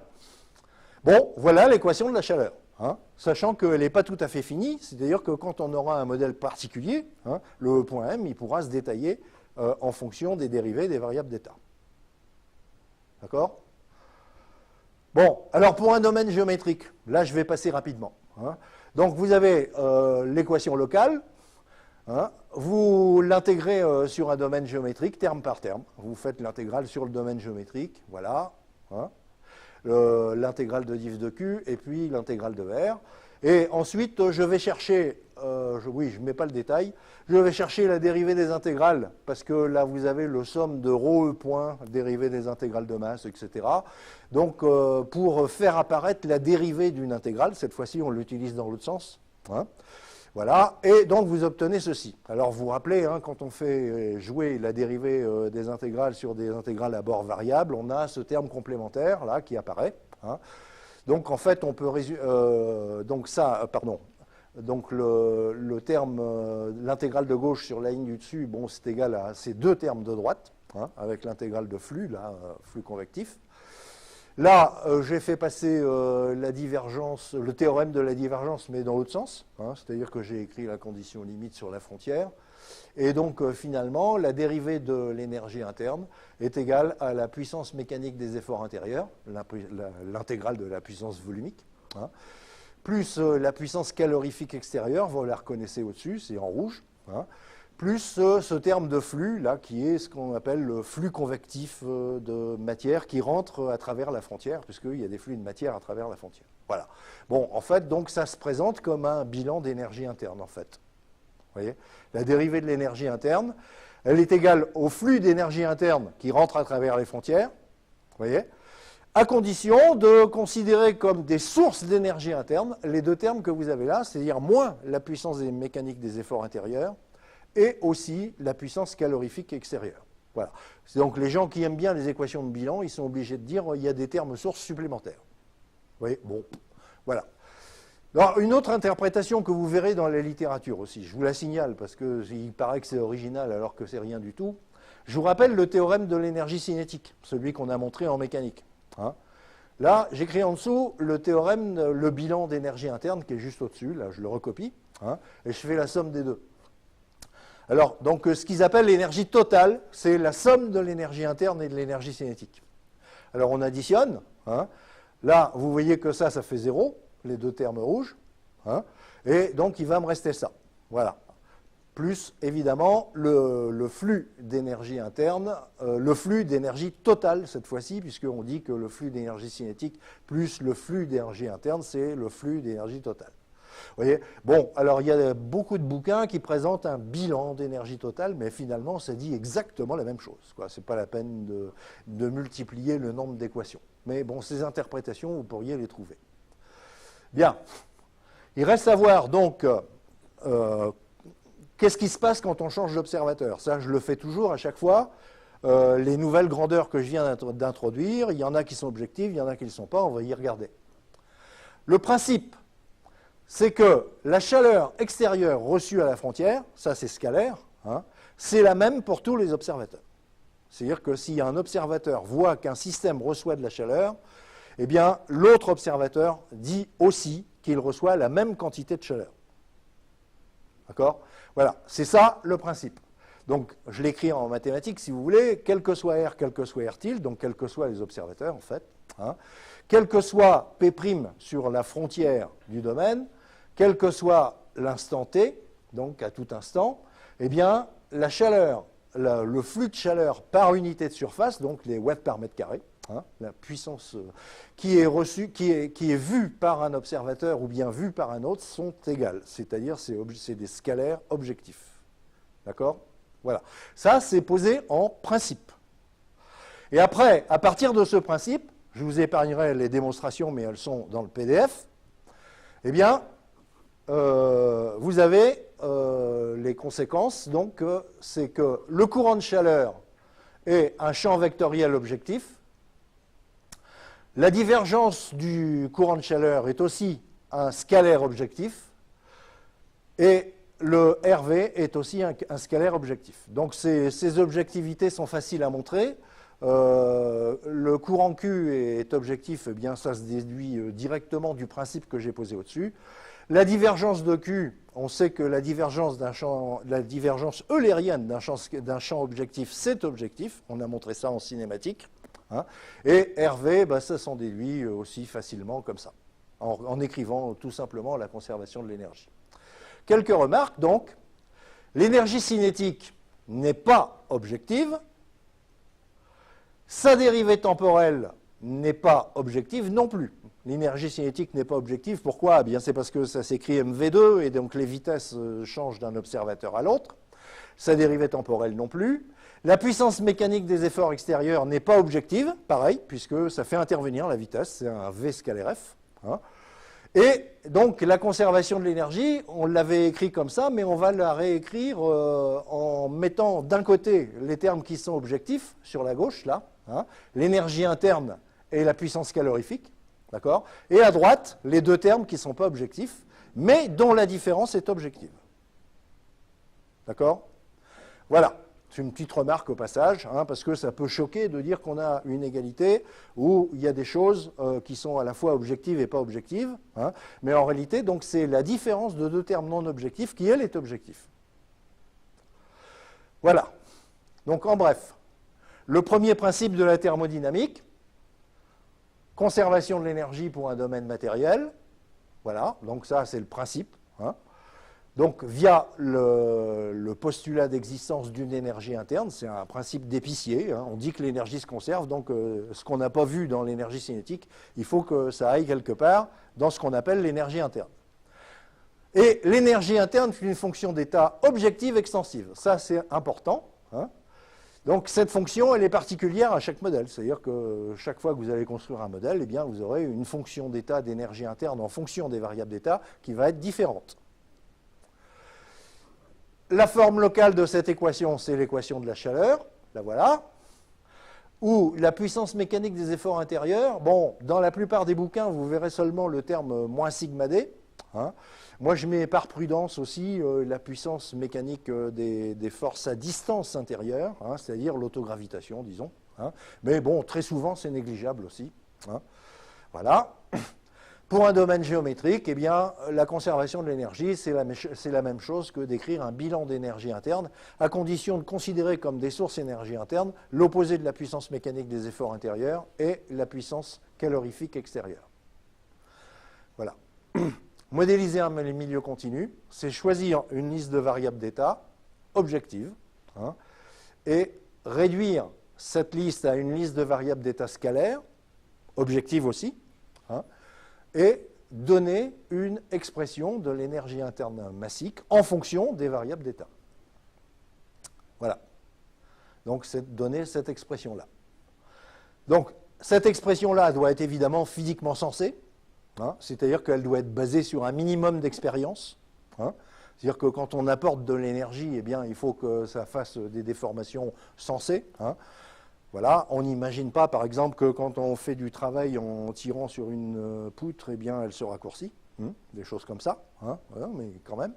Bon, ça sera on ne pourra pas le faire à cause du second principe, mais il faut faire attention quand même à ne pas écrire n'importe quoi. Voilà. Bien. Ça passe là? Oui, bon. Ben, je vais continuer. Donc, le second principe, en fait, de la thermodynamique, il n'est pas plus compliqué que le premier, mais je vais quand même le poser un peu plus proprement que ce qu'il peut y avoir dans certains bouquins de thermo. D'abord, je ne vais absolument pas faire comme on fait dans tous les bouquins de thermo, essayer de raconter l'évolution historique des idées à travers comment on arrive à travers l'histoire, quoi, hein, sur les expériences mentales, enfin disons, expériences de pensée sur des machines de Carnot idéales, etc. C'est pas la peine. Hein. Donc je vais faire comme tous les autres principes que j'ai posés ici. Je vais poser le principe et en voir des conséquences. C'est tout. Hein. Bien. Alors, donc, quand même, tout modèle qui viole le second principe serait physiquement absurde. Hein. Donc ça, c'est important. Hein. C'est-à-dire que vous allez voir que le second principe, il impose une certaine inégalité. Hein. Et si vous ne respectez pas cette inégalité, vous pouvez avoir des absurdités du genre mouvement perpétuel. Et croyez-moi, dans certains modèles qui sont courants dans les bouquins, hein, il y en a qui font des mouvements perpétuels. Hein. Notamment disons, en hypoélasticité. Ils ne sont pas thermodynamiquement admissibles. Hein. Bien. Alors, le second principe va nous prouver, vous allez voir comment, la nécessité d'existence des lois de comportement. Et même leur nombre. C'est-à-dire combien il en faut. Vous allez voir comment ça se passe. Et ça va préciser en plus sous quelles conditions on peut écrire des lois de comportement, mais qui soient thermodynamiquement admissibles, c'est-à-dire que donc qui ne violent pas l'inégalité du second principe. C'est juste des motivations, on va expliquer ça tout le temps. Hein, Les lois de comportement doivent satisfaire le second principe dans toute évolution possible. Vous voyez ? Et c'est ça qui est important. C'est-à-dire que, par exemple, si vous fixez une loi de comportement sans prendre de précaution, il se peut que certaines évolutions en utilisant cette loi de comportement soient thermodynamiquement absurdes, avec des dissipations négatives ou des choses comme ça. Vous voyez ? Bien. Alors, on vérifiera en fin du cours, à la fin de la deuxième séance, que le modèle de comportement fluide newtonien classique, c'est le modèle thermodynamiquement admissible le plus simple. Donc ça, ce sera une illustration de l'application du second principe que je ferai dans la deuxième partie après la pause. Et on verra aussi que certains modèles de comportement solide, déformables, élastiques, violent le second principe. J'en ai déjà cité un qui peut violer le second principe dans certaines évolutions, l'hypoélasticité. Ce n'est pas un modèle de comportement correct. Et il y en a un autre que je donne à l'avance, mais je ne le verrai véritablement qu'en élasticité. Quand on fera l'élasticité, on ne la fera pas dans cette série de séances, c'est la loi de Hooke. La loi de Hooke n'est pas thermodynamiquement admissible parce qu'on ne peut pas trouver des potentiels d'énergie interne. Voilà, on ne peut pas le trouver, il n'y en a pas, il n'y a pas de solution. Quand on le cherche, il n'y en a pas. Bon. Alors, une autre manière de le montrer aussi, c'est que la dissipation peut être négative. Bon, voilà. Donc, écrire le second principe, c'est un bon point de départ pour créer des modèles de comportement thermodynamiquement admissibles. Commencez par écrire le principe, puis après, vous verrez à quoi vous avez droit.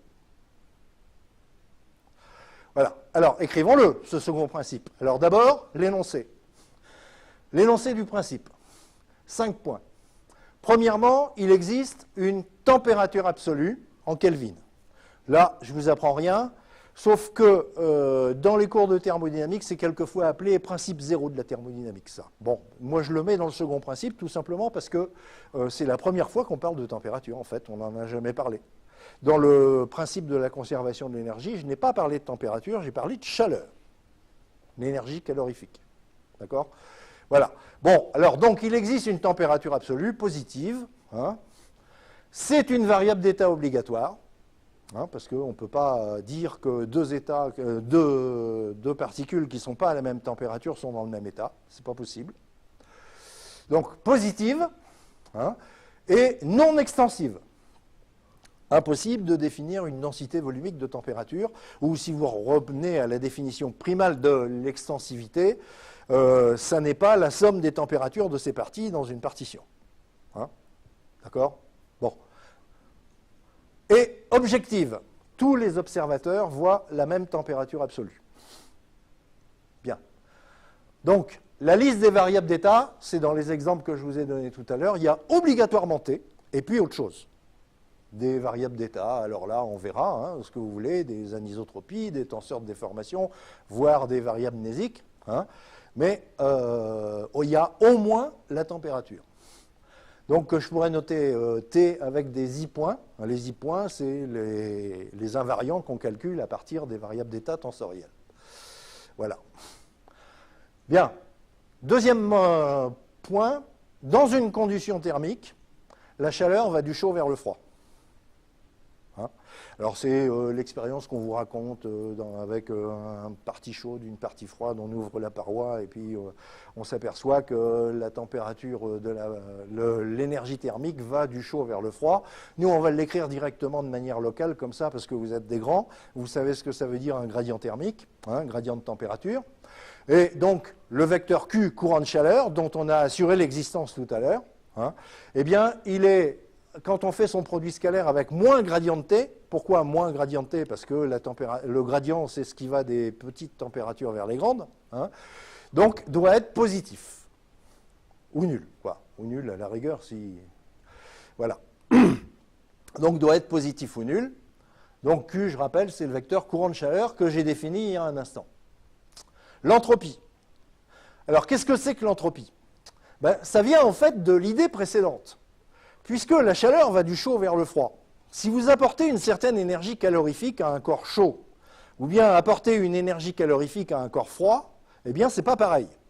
Il y en a une qui va pouvoir être transmise à quelque chose de plus froid, mais pas l'autre. Donc, si vous voulez, pour parler comme personne ne le fait, mais ça a du sens, de dire, dans les énergies calorifiques, donc la chaleur, hein, il y a de la chaleur chaude et de la chaleur froide. Voilà. Hein. Et donc, pour les distinguer, en fait, on dit que l'entropie, c'est de la chaleur, donc de l'énergie thermique, hein, rapportée à la température de la matière qui la contient. Vous voyez? C'est une manière de dire, la chaleur c'est bien, mais non, elle ne peut aller que du chaud vers le froid, donc on va la caractériser avec l'entropie, hein, qui est le rapport de la quantité de chaleur qui a été apportée, hein, mais à la température de la matière qui la détient. Donc Q sur T. D'accord? Voilà. Quatrième principe, l'entropie est une fonction d'état. Hein. Scalaire, bon, bah oui, c'est une quantité de chaleur, donc une énergie thermique divisée par une température, c'est un scalaire. Hein. Extensive, c'est-à-dire que l'entropie d'un système, c'est la somme des entropies de ses parties, dans une partition. Hein.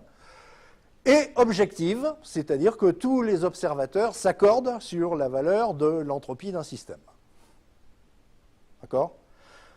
Comme dans le premier principe, il n'y a toujours pas d'équilibre là-dedans. Hein. D'accord? Bien.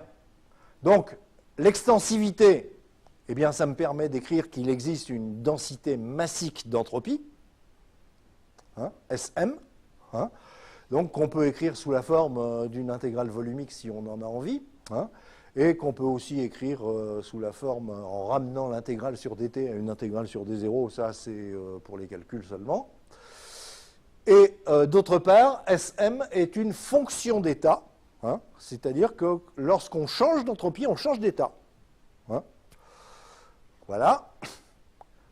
Et donc, a priori, eh bien, c'est fonction de la température, oui, on l'a vu, c'est une variable d'état obligatoire, et puis d'autres, les autres variables qu'on a vues tout à l'heure, les I1, IM.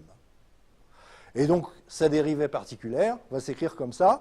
Simplement, dans cette dérivée particulière, vous voyez, j'ai séparé le terme en T-point, vous allez voir qu'il joue un rôle particulier. Hein, et puis, les autres variables d'état, I-point, là, ça peut être les déformations, les directions d'anisotropie, les variables mnésiques, etc. D'accord ? Voilà. Et alors, l'autre partie principale, l'autre inégalité du second principe, la première, c'est dans une condition thermique, la chaleur va du chaud vers le froid, ça c'est une première inégalité. La deuxième, c'est celle-là, le taux d'entropie. Alors j'ai mis taux entre guillemets, je suis désolé, parce que jusque-là, en cinématique, taux, ça voulait dire dérivée temporelle logarithmique, tandis que ça, c'est une dérivée temporelle tout court. Hein ? Alors faites attention au vocabulaire, hein, c'est un taux, bon, maintenant, tout le monde dit taux, donc voilà, bon, je le laisse. Donc la dérivée par rapport au temps de l'entropie d'un système, d'un domaine matériel dm, donc elle est supérieure ou égale à l'apport d'entropie d'origine extérieure. Vous voyez ? Hein ? Alors l'apport d'entropie d'origine extérieure, vous apportez de la chaleur à une certaine température, donc R c'est l'apport par rayonnement, vous pouvez mettre 0 si vous voulez, s'il n'y a pas de rayonnement ou si vous le négligez, et puis surtout donc l'apport d'entropie à la frontière, donc QS sext, donc le flux de chaleur qui rentre par conduction à la frontière, divisé par la température à la frontière, bien sûr. Vous voyez ? Voilà, donc alors ça c'est important, c'est-à-dire que quand vous avez un système qui évolue, qui échange de l'énergie, etc., il reçoit de la chaleur à certains endroits à une certaine température, donc il gagne de l'entropie ou il en perd, enfin ça dépend s'il reçoit ou s'il donne de la chaleur. Hein. Mais cette variation d'entropie du système, elle est supérieure à la variation d'entropie due à ce qui vient de l'extérieur.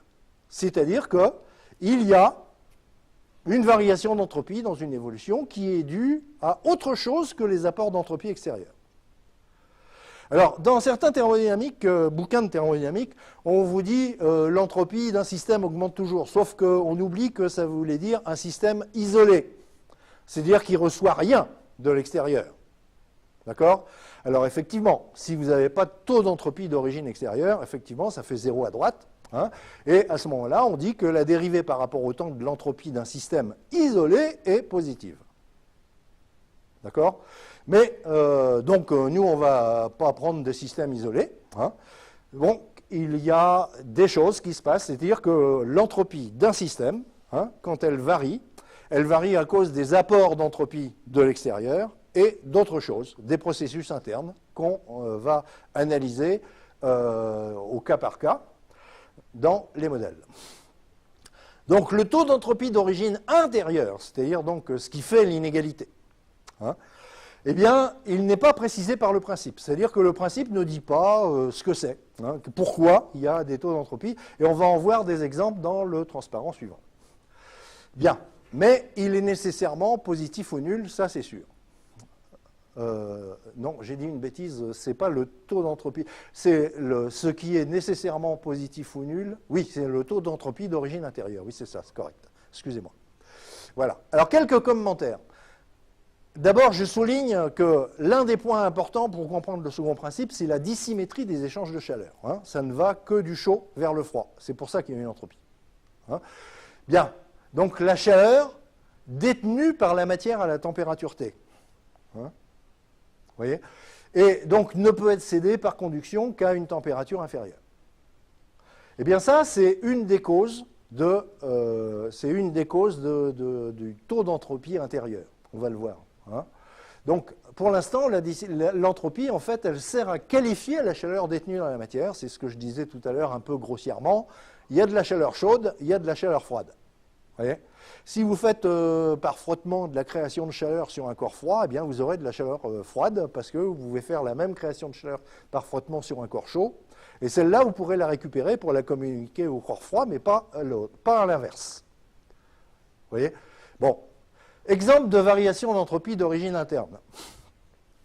Alors, un échange de chaleur interne par conduction. C'est-à-dire que si vous avez un domaine, ça produit de l'entropie. Alors, je vais vous le montrer comme c'est écrit dans les bouquins de thermodynamique, et puis après, on va critiquer cette démonstration.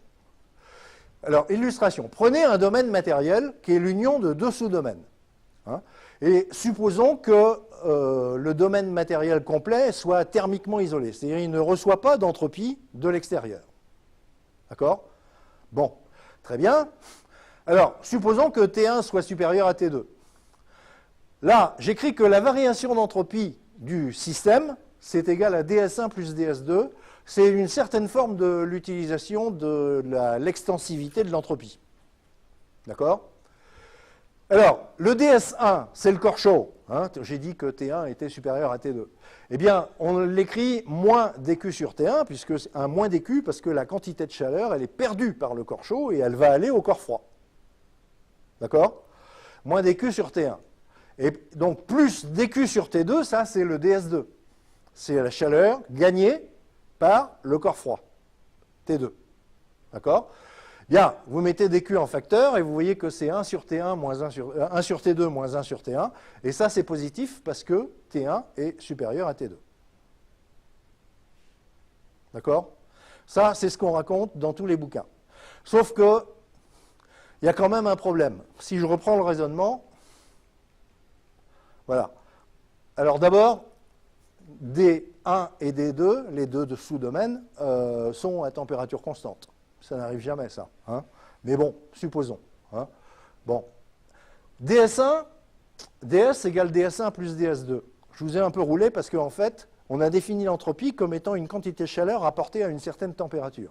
Je peux définir une variation d'entropie DS1, une DS2, mais pas DS. Quelle est la température que vous allez prendre pour le système qui a une température T1 et une température T2? Hein? Ça n'a pas grand sens. Bien. Vous dites que DS1, c'est moins dQ sur T1. Ce n'est pas raisonnable non plus. Pourquoi? Parce que si vous perdez de la chaleur, en général, la température varie. Il n'y a aucune raison que T1 reste une constante. Hein? Bon. Et puis pareil pour celui-là. Hein? C'est-à-dire, lui, normalement, sa température T2 n'est pas constante. Et elle ne serait sûrement pas uniforme, parce que à la zone de contact entre les deux domaines, il y aura un échange de chaleur avec des températures qui vont varier. Hein? Voilà. Et donc après, bon, le raisonnement est juste, sauf que le calcul n'a pas grand sens. Hein? Donc bon, et oubliez ça, enfin je le mets en gris, hein, mais ça peut vous illustrer si vous supposez que les deux domaines ont des masses thermiques importantes qui fait que quand on perd une toute petite quantité de chaleur, ça fait pratiquement pas varier la température, etc. On peut dire que T1 est constant, etc. Hein. Bon, mais en fait ça montre quand même que, mais on le verra beaucoup mieux quand on parlera des équations locales, hein, qu'il y a une augmentation d'entropie sans apport d'entropie extérieure, parce que le système était isolé. Voilà. Hein. C'est juste une illustration, hein, pas une démonstration. Bon, mais il existe des tas d'autres phénomènes internes qui peuvent produire ou absorber de l'entropie. Hein. Ces phénomènes sont soit exothermiques, soit endothermiques. On va en voir quelques exemples. C'est-à-dire qu'en fait, la production d'entropie peut être négative éventuellement pour un phénomène endothermique. Supposez qu'à l'intérieur de votre domaine, vous ayez une réaction chimique endothermique qui consomme de la chaleur. Vous allez avoir une baisse d'entropie. Hein, ou un changement de phase. Changement de phase, ça dépend dans quel sens on le fait, mais il y a un sens exothermique, il y a un sens endothermique, donc ça peut arriver. Vous voyez? Bon. Alors, il y en a un qui va nous intéresser particulièrement, c'est le frottement. Alors le frottement, ça, c'est toujours exothermique. Hein? C'est-à-dire que quand vous faites du frottement interne, hein, soit du frottement de Coulomb, soit du frottement visqueux, hein, c'est exothermique, ça produit de la chaleur. Donc ça, c'est exothermique, pas de problème. Hein? Mais, donc, comme je l'ai cité, des changements de phase, des réactions chimiques, ça, c'est des phénomènes internes qui peuvent être endothermiques ou exothermiques. D'accord?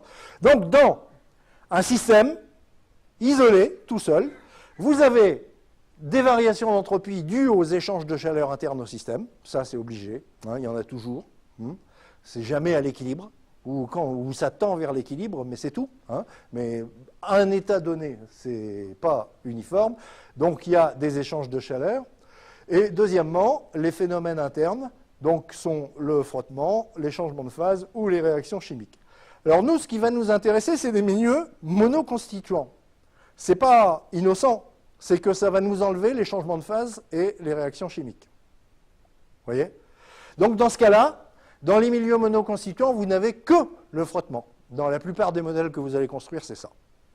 Mais attention, si vous faites du multiconstituant, c'est-à-dire avec des changements de phase ou bien avec des réactions chimiques à l'intérieur du domaine, eh bien, il faut premièrement avoir des variables d'état supplémentaires qui sont des variables d'état de concentration.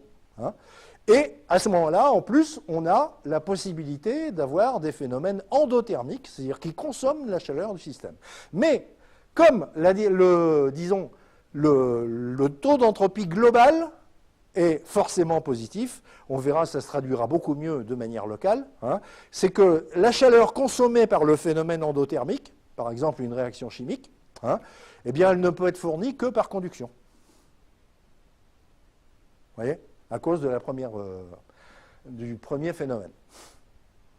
Donc pour les milieux monoconstituants, le seul processus, ça sera le frottement, et donc nous, on pourra dire qu'effectivement, il y a production d'entropie tout le temps dans les milieux monoconstituants. Voilà. Donc le second principe stipule que la production interne d'entropie est toujours non négative, mais c'est la somme des deux phénomènes, c'est-à-dire il y a de la conduction, il y a des phénomènes endothermiques. Il y a forcément les deux. Voilà. Bien. Bon, alors je vais écrire l'inégalité locale. Alors, donc, c'est toujours le même principe, donc maintenant je vais très vite. Voilà le principe global tel que je l'ai écrit. Le taux d'entropie est supérieur ou égal au temps d'entropie d'origine extérieure. Ça, vous allez chercher les dérivées d'intégrale comme d'habitude. Là, j'ai fait passer la condition aux limites, QSX égale Q scalaire n. Voilà. Donc ça, c'est la condition limite, oui. Après, bon, là, je vais un peu plus vite.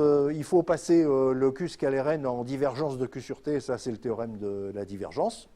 Et donc, finalement, voilà mon équation locale. D'accord? Voilà. Bon, alors, donc, j'ai tout mis à gauche positif, comme ça. Et puis, bon, j'ai utilisé le théorème de la divergence et le lemme fondamental. C'est la routine. Voilà. Alors, tout le monde fait ça. C'est que non, pardon, oui, tout le monde fait ça. La divergence de Q, on va la décomposer. Ça, c'est une identité d'analyse. Divergence de Q sur T, c'est la divergence d'un vecteur divisé par un scalaire. C'est voilà, c'est de l'analyse. Donc, le résultat est en watts par mètre cube par Kelvin. Alors, la dissipation. Donc, qu'est-ce qu'on appelle la dissipation? En fait, c'est cette quantité-là, mais à T près. C'est-à-dire, bon, ça, c'est l'habitude. Tout le monde fait ça. On définit la dissipation comme ça. C'est la même chose qu'au-dessus, mais multiplié par T. D'accord? Bon, alors, c'est vrai que ça ne change pas le signe de l'inégalité, puisque T est positif, par principe. Donc, bon, voilà. C'est ça qu'on appelle la dissipation. Et donc, la dissipation est positive, parce que T est positif. D'accord? Bon, alors on aurait pu garder l'expression de la dissipation comme étant la ligne du dessus, mais comme tout le monde appelle la dissipation des watts par mètre cube et non pas des watts par mètre cube par Kelvin, bon, c'est pareil. Enfin, c'est pareil. Non, c'est pas pareil, mais ça ne change pas grand-chose au principe. Voilà. Donc, c'est des watts par mètre cube, puisqu'on a multiplié par T l'égalité d'au-dessus. Donc, voilà ce qu'on appelle la dissipation.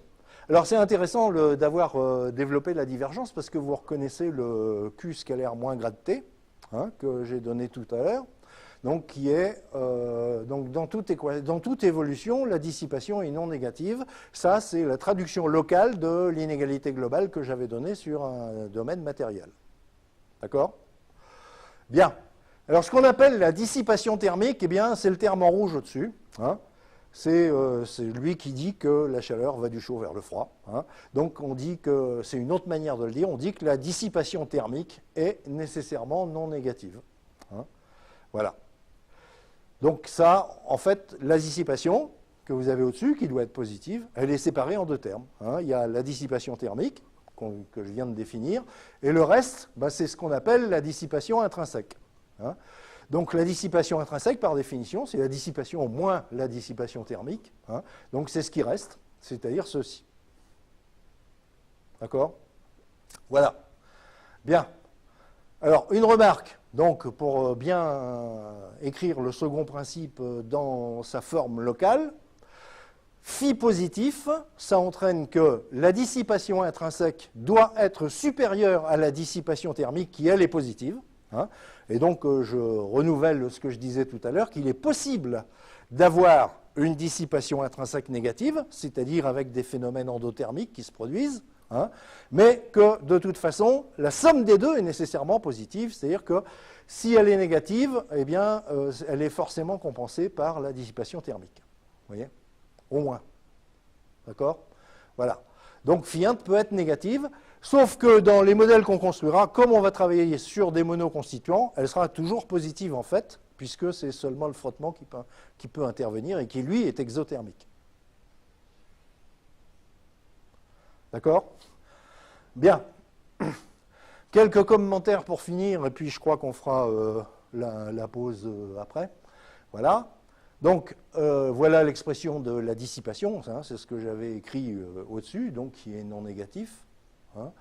Et j'utilise l'équation de la chaleur pour l'écrire autrement. Hein. Donc, vous voyez que j'ai en fait remplacé le R moins diff de Q qui était dans l'équation de la chaleur, là. Bien, vous l'écrivez avec l'énergie massique, l'énergie interne massique. Hein. Donc, bon, c'est un jeu d'écriture. Et vous voyez apparaître la puissance mécanique des efforts intérieurs. Hein. C'est l'écriture de l'équation de la chaleur. Vous éliminez le R moins diff de Q. Hein. Voilà. Donc, la dissipation en une particule, quand on regarde cette formule, elle varie avec quoi? Bien, elle varie avec l'état actuel de la particule, déjà. Hein. Donc, de dire que la dissipation est partout la même, ça n'a aucun sens. Chaque particule est dans un état différent. Hein. Donc, ça varie avec l'état de la particule. Pourquoi? Parce qu'il y a les variables d'état ρ, T. Hein. Ρ, ce n'est pas forcément une variable d'état, mais en fait, si ce n'est pas une variable d'état, c'est une fonction d'état. Hein. La masse volumique dépend de la déformation, par exemple. Hein. Bien, vous voyez que T intervient aussi, donc ça dépend de l'état actuel.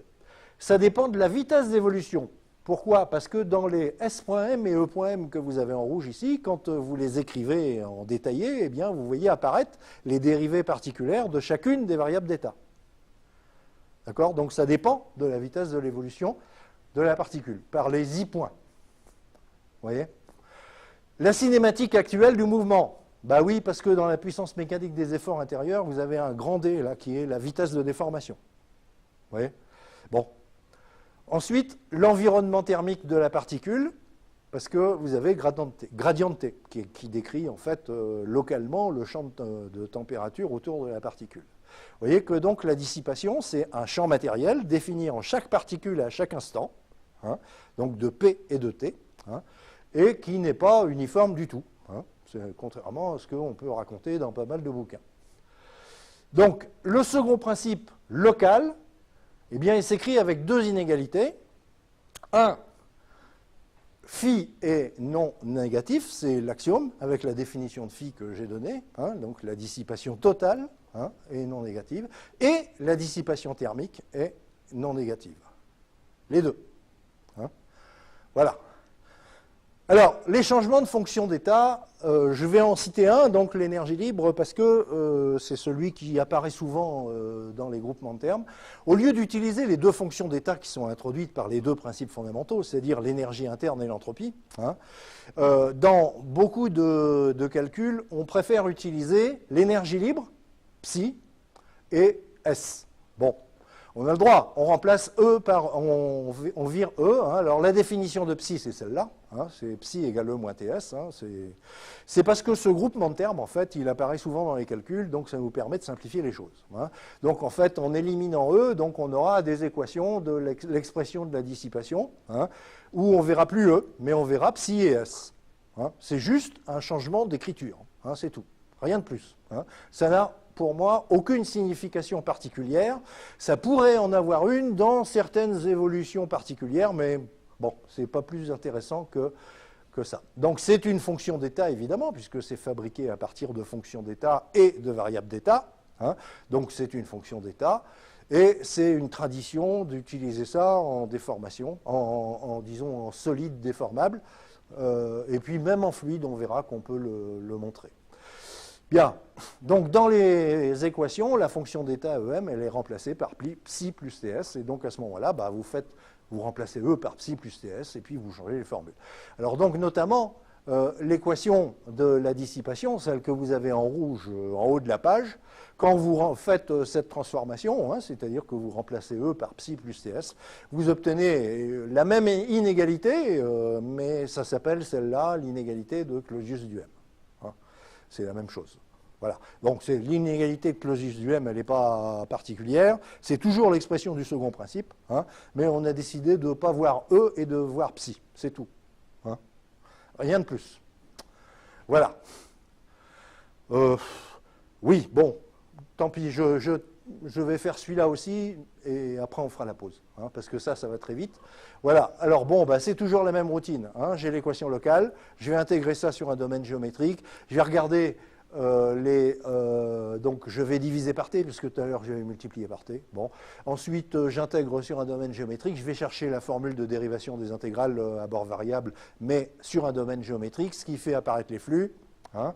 Donc voilà le résultat. Hein. C'est-à-dire la dérivée par rapport au temps de l'entropie d'un système géométrique, d'un domaine géométrique maintenant, hein, pas un domaine matériel. Hein. Donc il y a des fuites à travers la frontière. Donc c'est égal au taux d'entropie d'origine extérieure, vous le reconnaissez, hein, c'est ce que j'ai écrit tout à l'heure, sauf que, bon oui, la divergence de Q sur T, il faudrait le mettre en intégrale de surface en utilisant le théorème de la divergence dans l'autre sens. Hein. Et puis le flux convectif d'entropie qui rentre à travers les frontières. Hein, c'est toujours la même chose. Voilà, donc l'expression pour un domaine géométrique, il faut penser à mettre le flux convectif qui traverse les frontières, c'est-à-dire l'entropie apportée par la matière qui traverse les frontières. Voilà, je vais faire la pause maintenant.